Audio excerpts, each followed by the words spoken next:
Hello guys, welcome back to my channel. এটা দেখতে পাচ্ছ আমি কতটা লাইটিংয়ের মধ্যে আছি, তার মানে কালী পুজোর এটা ফার্স্ট ব্লগ। সো এখানে দেখতে পাচ্ছ তোমরা এই দাদা বাড়িতে এখানে লাইটিং লাগানো হয়েছে, মানে আমাদের আসে আরেকটা বাড়ি, এই পুরো বাড়িতে লাইটিং দেওয়া হয়েছে। তো আমি পুরোটা কভার করে দেখাতে পাচ্ছি না।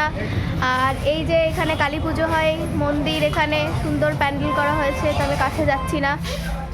এইমাত্র ওখানে গোবর দিয়ে লেপা হলো। তো এই যে এখানে বৌদি আলপনা দিচ্ছে, বৌদি তাকাচ্ছে না। এই যে দুটো বাচ্চা কাটা বিচ্ছু, বিচ্ছু 1 বিচ্ছু 2 খেলছে। এই যে জেঠি ঝাঁপ দিচ্ছে, সামনেটা পরিষ্কার করা হচ্ছে।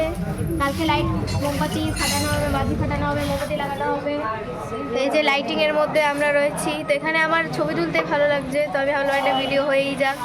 তো টাটা গাইস, দেখা হচ্ছে আবার নেক্সট ব্লগে কাল পুজোর সময়।